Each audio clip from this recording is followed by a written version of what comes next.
Black women, have you ever felt like you've been the caretaker for everyone else in your life? Well, I'm here to tell you, it's time to break free. Our exclusive membership community, Legacy Shifters, we've created an experience specifically for Black women just like you. Through live workshops with me, Montina Galloway, a licensed therapist, and my expert team, plus a private app-based community of women who understand, you'll gain the tools that you need to set boundaries, to prioritize yourself without guilt, and create a life that's truly yours. Don't wait. Join today. You'll save with our annual membership discount. Visit legacy-shiftersmn.co. Say it with me. I deserve this. Legacy Shifters is here to help you live it. Hey, y'all. Hey, Tori. Hey, Nani. Hey, everyone. Y'all, welcome back to Restored Healing Conversations. This is your space to keep it raw, real, and all the way honest with us. I'm so glad that y'all are tuning back in. How many episodes have we done by now, girl? This is our 10th episode. Oh, that's a milestone. 2 digits is our number 10. Oh my gosh, I'm so excited. Well, y'all, as some of you may know, if you don't know, my name is Nani, and I am the Client Success Coordinator here at Galloway Counseling. And hey, everyone. So I'm Tori. I'm one of the therapists here on the team. And today we have like a special topic that Nani hinted at. So it's really close to my heart because I feel like so many people and clients skip this. So we're going to be talking about how to celebrate your growth in the healing process. So before we jump in, we just wanted to let you guys know like the differences between individual and family therapy. And this is something that isn't said enough, but healing is deeply personal and individual. And so individual therapy is often the best place to start.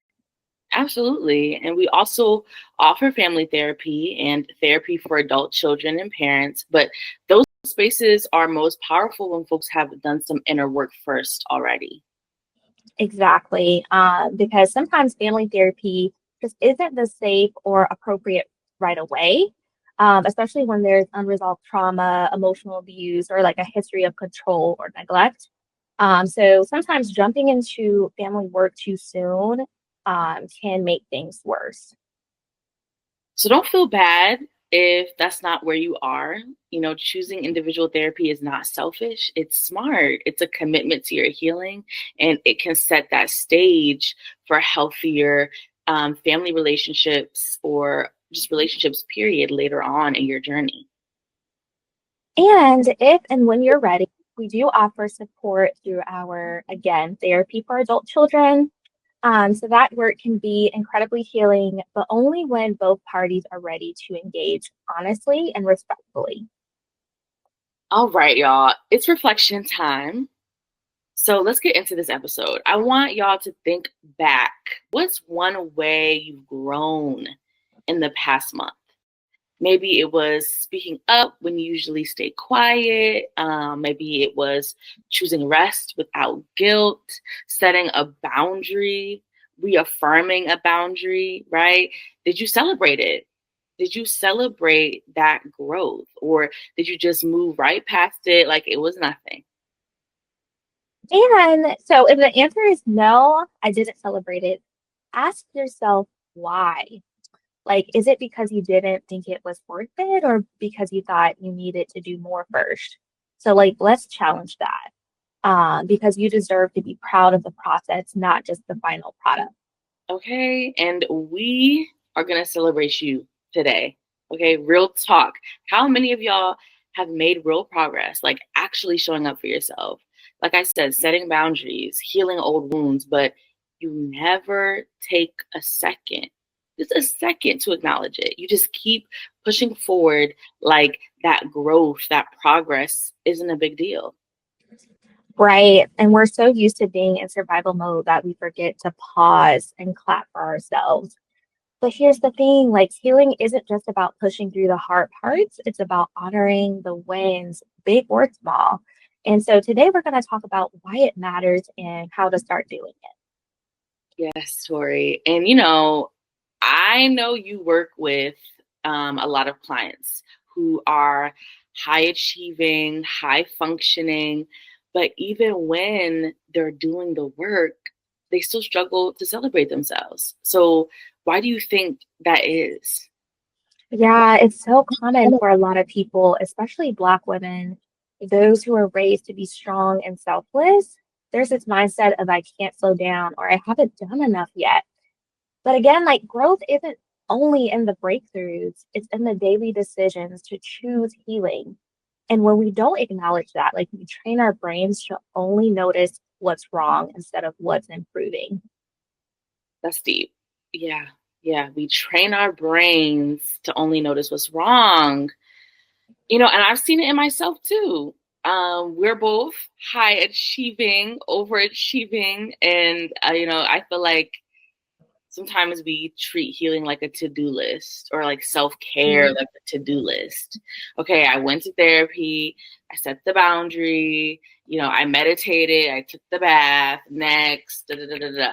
But we forget to be proud of those steps and how far we've come, because it wasn't too long ago when we weren't making those decisions for ourselves and prioritizing ourselves in that way. So we just don't let that land and really sit with it and, give ourselves that pat on the back.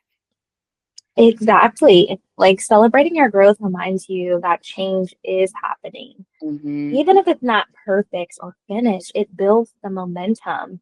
When you like recognize your process or progress, you're more motivated to keep going. Exactly. Exactly. And so we've actually been getting a lot of DMs and questions from folks over these past episodes, and we wanted to bring a couple of them into today's convo. So we picked a few that really spoke to this idea of celebrating growth. Yeah, because like when one person asks it, you know that there are about 20 more that are thinking it. So let's dive in. Exactly. So here's one that came in the other day. I've been setting boundaries with my mom for the first time in my life, and I've been really emotional about it. I keep asking myself, why is it so hard? Why does it not feel like progress? And shouldn't I feel better about doing it? First of all, yes, like that is progress. Setting boundaries, especially in a parent-child dynamic, is like emotional weightlifting. You don't always have to feel strong when you're doing it, but that doesn't mean you're not getting stronger because Mm, progress doesn't always feel good right away. Like think about it as like going to the gym. You may not mhm. notice the results right away. It may not feel good. So it often feels new and new can be uncomfortable. Right, but that don't mean you're not bulking up, and that those results will surely come. Yeah, I love that. Emotional heavy lifting. I'm gonna start using that. That's good, girl. All right, here's another question. My partner and I tried couples therapy, but it felt like I was doing all of the work. I ended up starting individual therapy and it's been helping. But now I feel guilty for stepping away from the couples work. Is that selfish? Not at all. Like sometimes the most loving thing that you can do for a relationship is just focus on your own healing. And like we said earlier, couples or family therapy isn't always the right thing to do at the start, Mm-hmm. especially if the dynamic is unsafe, unbalanced, or just like emotionally heavy. Individual therapy gives you the clarity and grounding to make informed decisions, not just emotional ones. Period. And like honestly, guilt can show up even when we're doing the right thing. So don't let it trick you into thinking you're wrong for choosing yourself. When you've been a people pleaser for so long, that guilt is going to show up whether you're doing the right thing or the wrong thing. And let me just say this to anyone listening who's been silently growing. If you've made even one decision this month that honored your healing, you deserve to pause and just clap. You are not invisible and your work matters. Matter of fact, let's clap. Let's okay. You deserve that. Absolutely. All All right, so here's another question. I've been going to therapy for 6 months. I'm definitely more aware. I'm speaking up more. I'm noticing my patterns. I still feel like I'm not doing enough. I don't even know how to celebrate myself. What does this mean?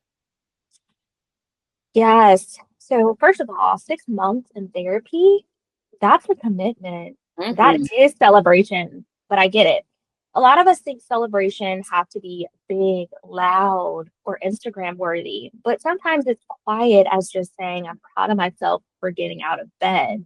Exactly. And it might look like writing yourself a little note. My mom taught me that. She used to write little affirmations on a sticky note and put it up on her bathroom mirror so she could always remind herself of where she's going, that she's on the right path.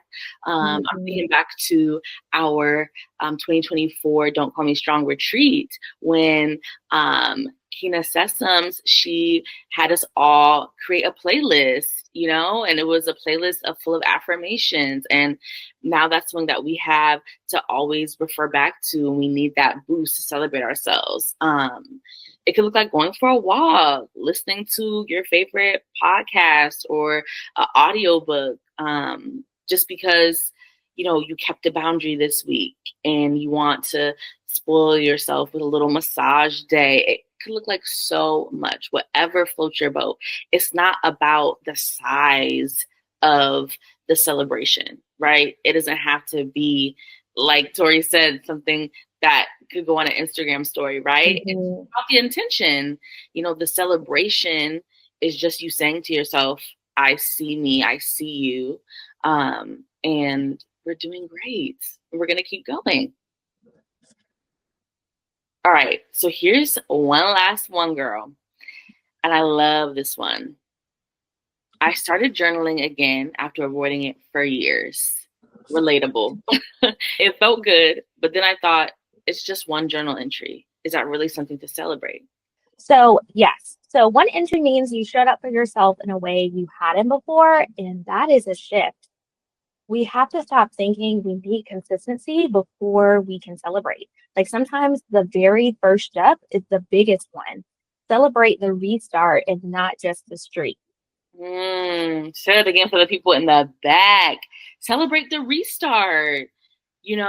I had been doing yoga consistently for months and I fell off, ebbs and flows. Life happens. We kind of lose track of that streak and we get out of that rotation, that routine.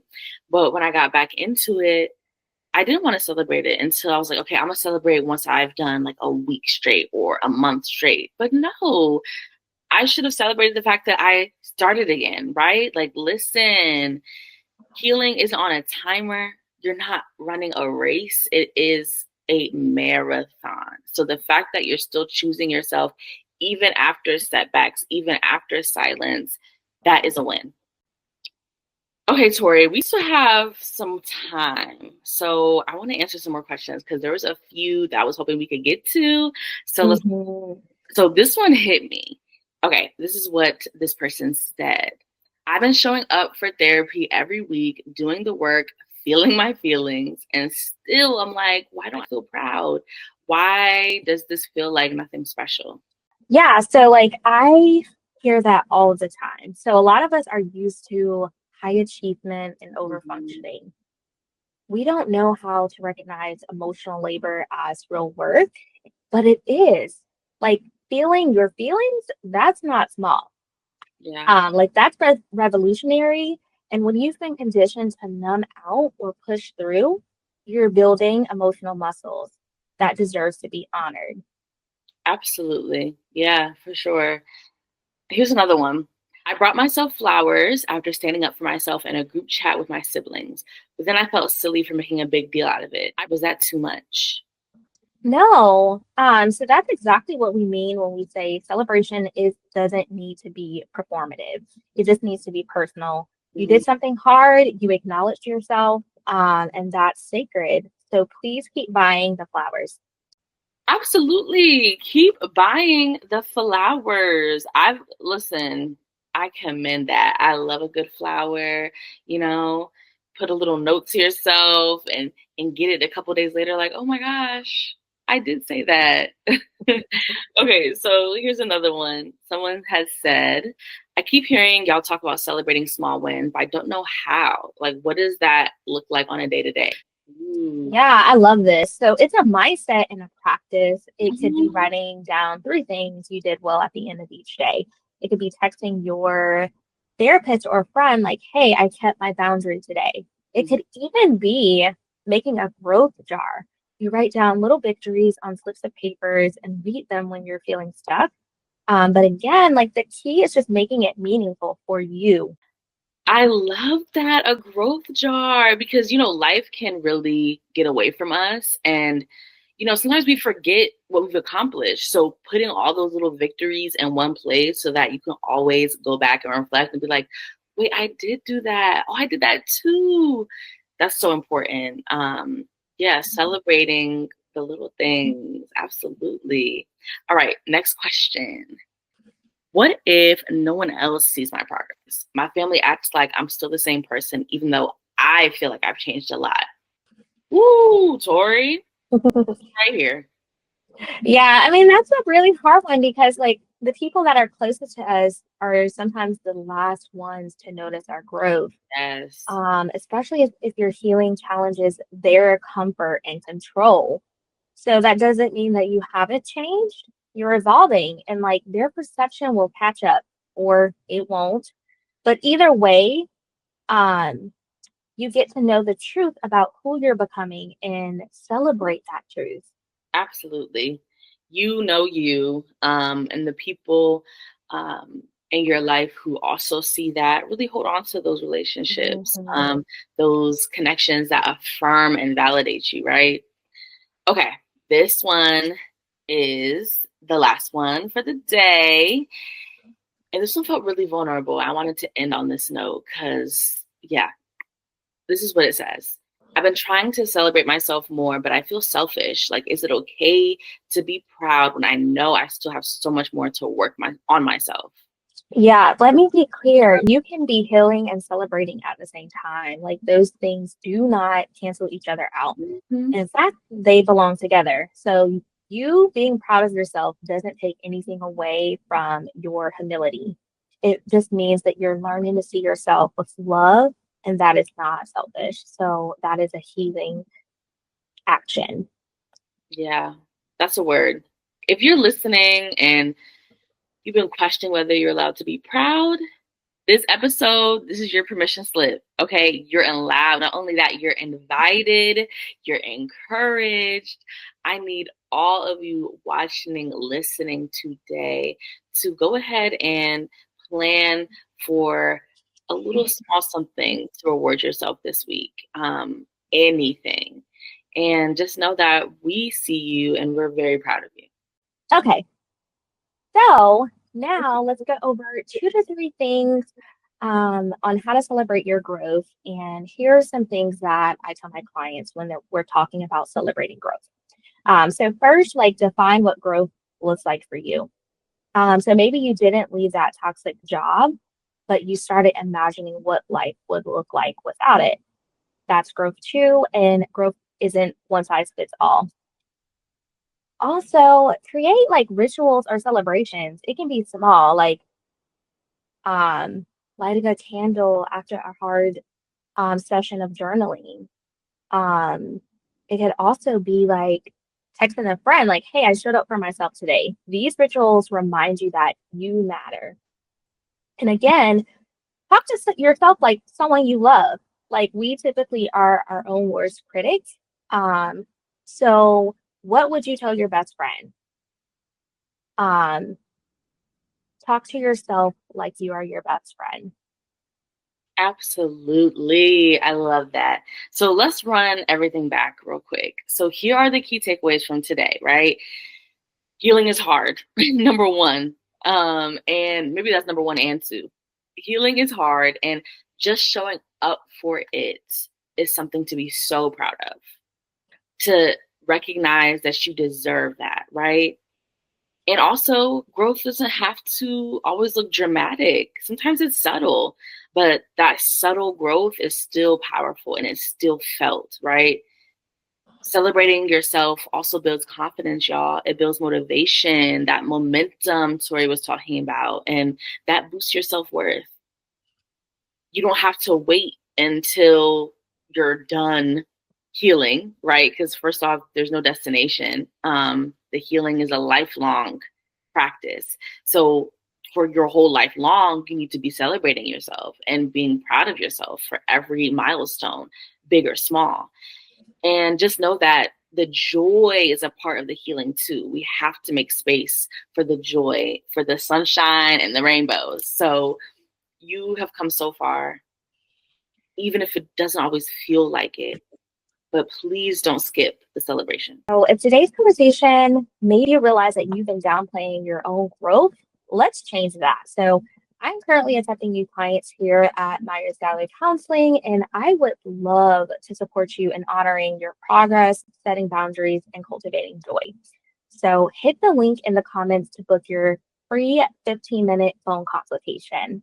Absolutely. And if you want a space where celebrating your growth is the norm and you can do it in front of other Black women who understand you, check out Legacy Shifters. And just know that we're breaking those cycles together. This is a community of women who get you. There's no shame. There's no guilt. Just growth, grace, and celebration. Thanks for hanging with us on Restore Healing Conversations. Remember that you are already doing the work, and that is worth recognizing. Yes, be proud of yourself because we are proud of you. You've made it through 100% of your hardest days so far, so you can keep going. And we'll see y'all next time. What if strength wasn't about carrying it all, but knowing when to lay it down? Hey there, my name is Montina Myers Galloway. I'm a licensed therapist. I'm the owner of Myers Galloway Counseling, and I also created the Don't Call Me Strong retreat. And it is a retreat experience that is specifically designed to support the healing of Black women caregivers, whether they became caregivers intentionally by profession or unintentionally from a young age.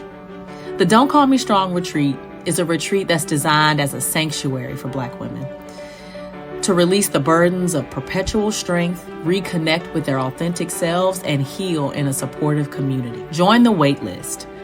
You do not have to do this alone.